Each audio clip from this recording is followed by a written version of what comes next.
Ngayon, mag-overnight kami sa isang sementeryo dito sa Baguio City, ang Baguio Public Cemetery.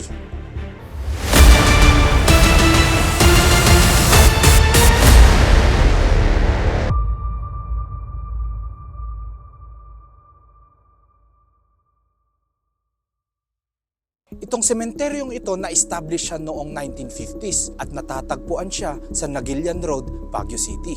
Ang Baguio Cemetery ay naglalaking 94,800 square meters at kahit sobrang laki na ng sementeryong ito, naging overcrowded siya noong 2011. Katabi lang nito ang Shangri-La Village, ang eksklusibong subdivision kung saan matatagpuan ang mga bahay ng mga sikat na tao tulad ng mga artista at mga politiko. Itong sementeryong ito pwedeng maging daan papunta sa San Luis Village Extension at isa ito sa pinakamalaking barangay dito sa Baguio City.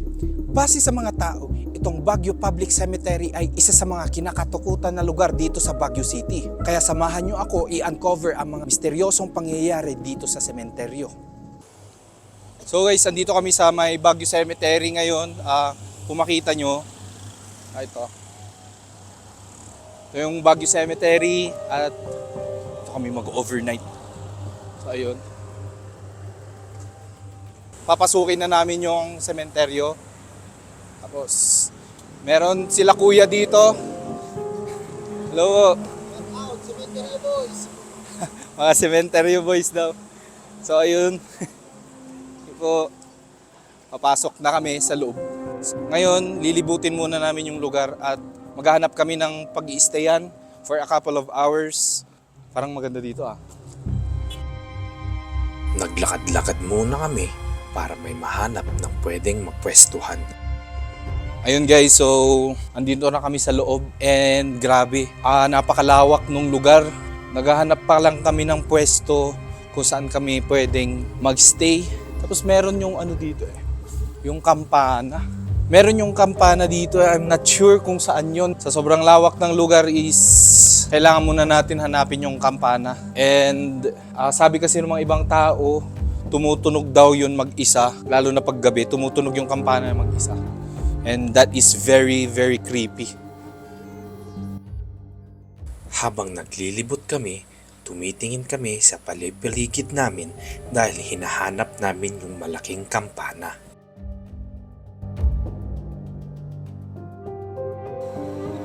Tabi-tabi po. Parang wala dito Sige, try natin dun sa kabila. Ayun, nakita ko na. Nakita ko yung kampana. Dun tayo sa kabila, papasok. Mali itong pinasukan natin. Then baka may iba pang pababa. Ang sikip ng daan dyan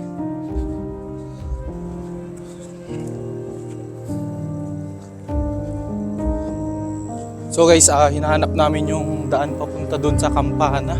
Ayun, may kampana doon. Ito kami bababa. And try namin puntahan yung kampana.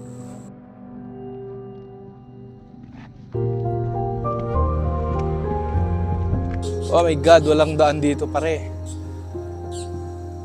Medyo nahirapan kami hanapin yung daan papunta sa lugar kung saan yung kampana. Guys, nakailang hanap na kami kung saan pwede pumunta doon sa may kampana. And I think ito na talaga yung daan. And ito na nga yun, ito na yung daan papunta doon sa ayan na guys. Nakakamangha dahil first time kong makakita ng mausoleo na may kampana sa ibabaw.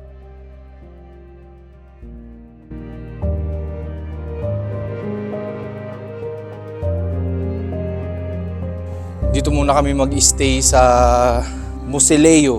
Dito muna kami mag-stay. It's 4:37, magstay kami dito hanggang gabi. Then mamaya lilipat kami ng lugar. At kung saan kami pwede lumipat na mas maganda at mas creepy na lugar. So guys, andito lang kami sa mausoleo kung saan yung may kampana. And hindi kasi kami makaalis dito dahil umuulan. Ayun, ito lang yung sitwasyon namin dito. Mamaya pagka tumigil yung ulan, sana tumigil yung ulan para mas makalibot kami sa iba't ibang lugar ng sementeryo.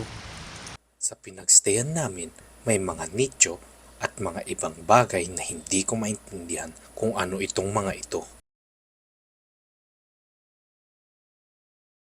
So guys, time check. It's already 7 p.m. and sobrang lakas ng ulan. Pero kahit na umuulan is lilipat pa rin kami ng lugar kasi dito sa lugar na pinag-i-stayan namin. Yan kung makita nyo. Dito sa likuran ko, isang musileo. Pero medyo nababasa pa din kami kasi hindi ganun kaano yung bubong. Kaya lilipat kami ng pwedeng mas masisilungan talaga namin na hindi kami mababasa. Kaya let's go guys. Flashlight ka, mag-flashlight ka sa daan pare. Wala akong makita eh. So ayun guys, pabalik kami doon sa pinanggalingan namin kanina. Pero lakas ng ulan, grabe, ang lakas, sobra. Mauna ka. Medyo malakas yung ulan habang naghahanap kami ng pwedeng malilipatan. Shucks! Nasasalubong yung Dito kami guys.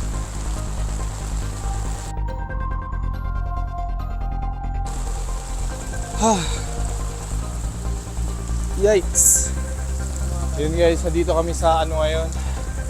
I don't know, ito ating gitna ng sementeryo. Nasa gitna kami. And ang lakas din ng hangin.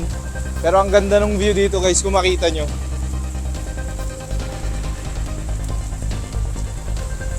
So dito muna kami magpapalipas na oras and sana tumigil na yung ulan para ma-explore namin yung sementeryo. Ayun lang guys.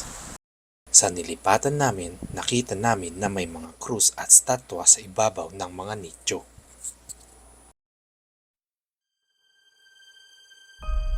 Habang nagta-timelapse ako at nagpapalipas oras, yung pinsan ko nagpicture-picture dahil wala siyang magawa at isa sa mga litratong nakuhanan niya ay ikakaiba. Sinumin kong mabuti yung litrato, parang may babaeng nandoon sa loob ng isang musoleo. Kayo nang bahalang humusga kung babae nga ba yung nakita namin.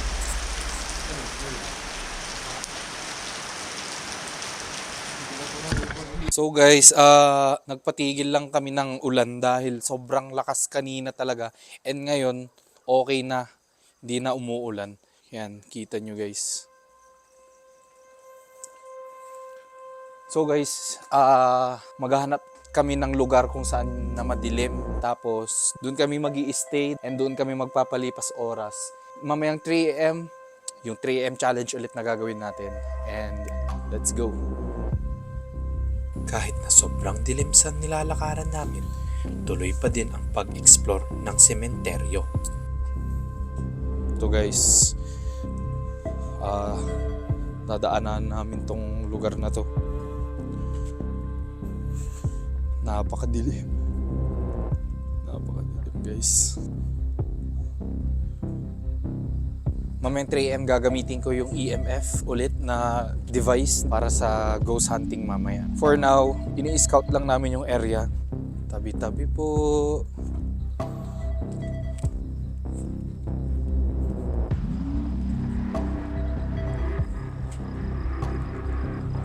Tabi-tabi po.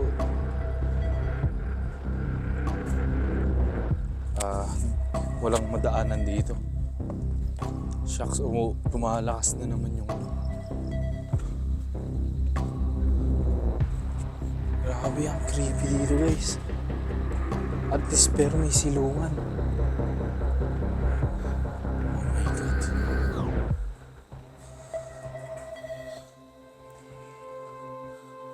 Sa Chu and sa Ku family, makikistay muna kami dito guys.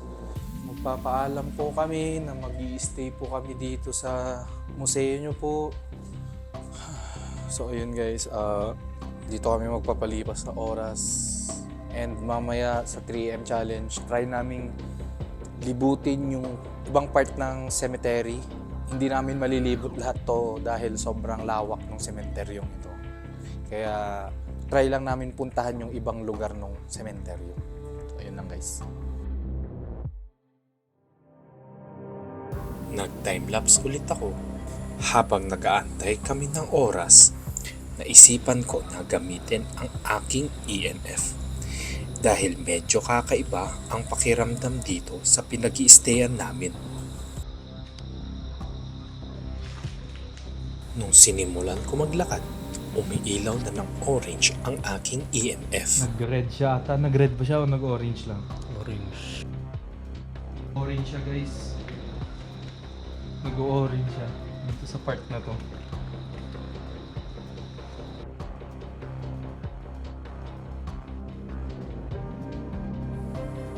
Diretso pa din ang pag-ilaw ng aking device.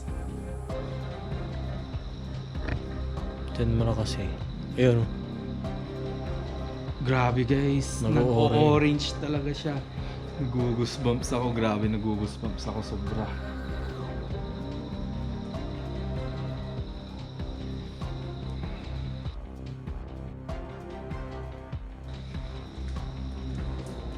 Nagre-red guys. Nagre-red kanina.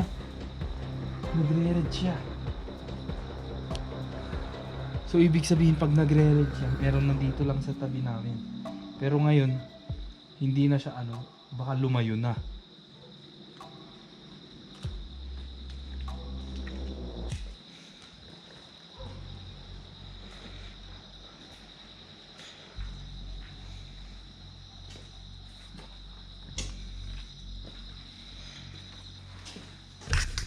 So guys, napagdesisyonan namin na lumipat kasi may nakita kaming mas magandang lugar.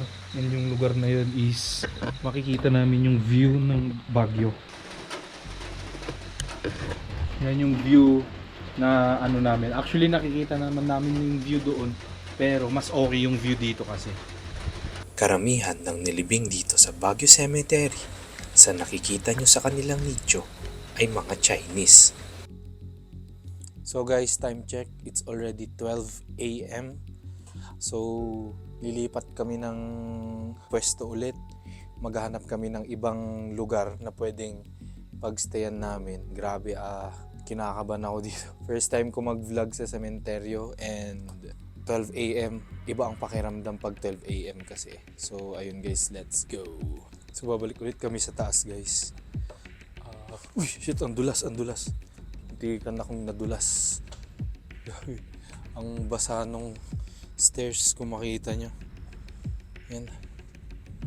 Ang dulas.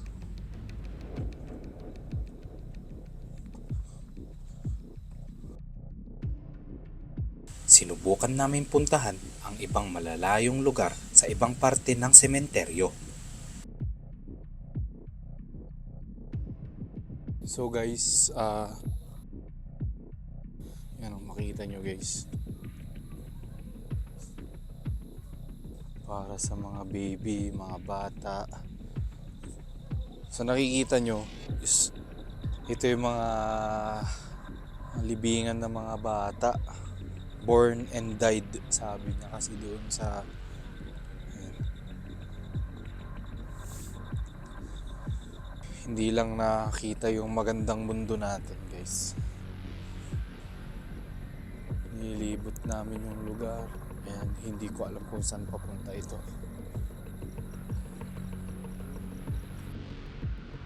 Sa bandang west side ng sementeryo, may mga nakita kaming nakapark na mga motor. May mga motor dito.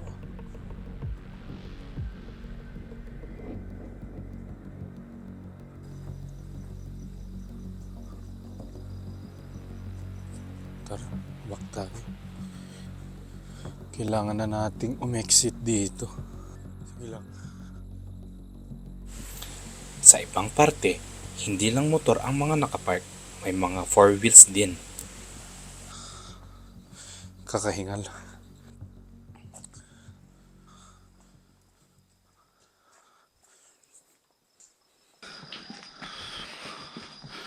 Kahingal naman dun. Dito na kami ulit guys.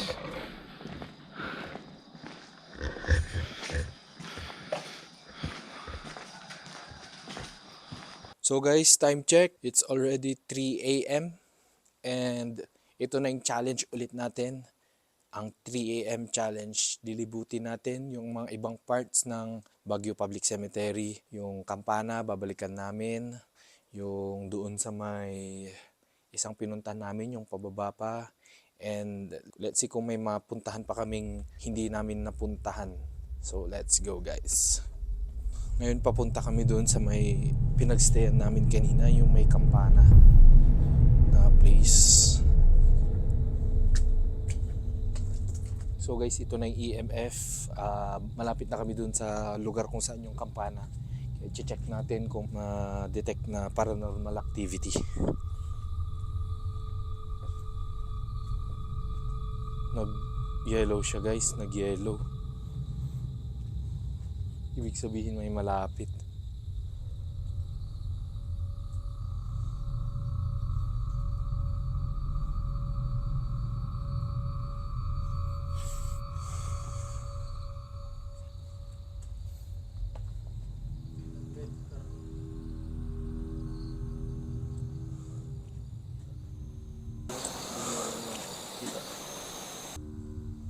Guys, hindi ko alam kung nakita nyo yun, nag-red siya kanina. Tapos, nagstay ng matagal din sa orange. So, shucks. Kinikilabutan ako, hindi makita sa camera. Pare.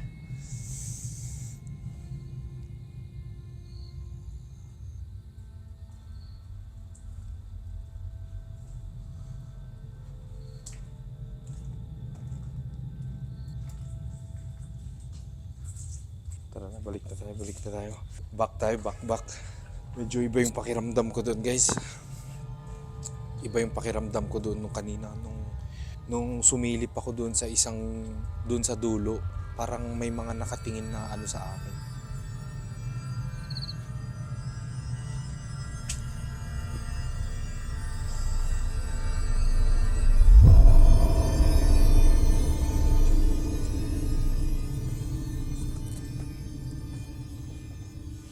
So guys, dito yung isang place na pinagstayan namin.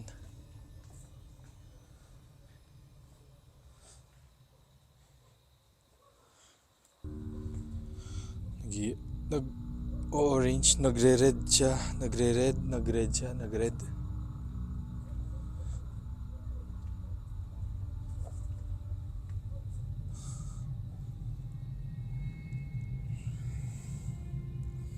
Nung nag-red ang aking EMF, doon yung lugar kung saan ang mausoleo ng isang Chinese family.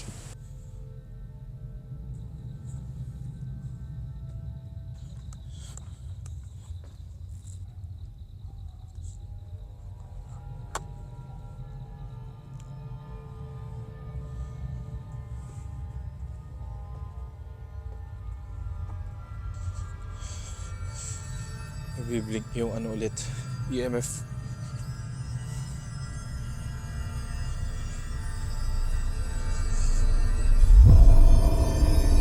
Orange par.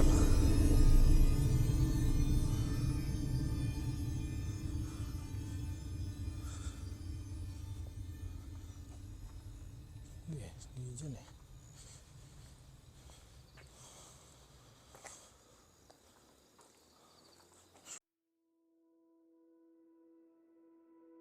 Sinubukan pa namin pumunta sa ibang parte ng sementeryo.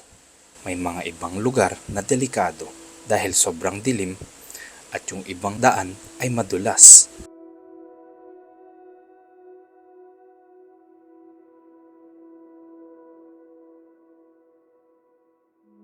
Hindi na kami magtatagal dito sa sementeryo.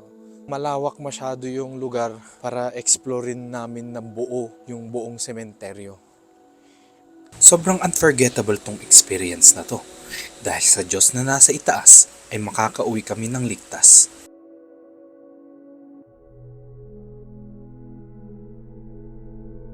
Kaya lagi niyong tatandaan, walang imposible, go the distance.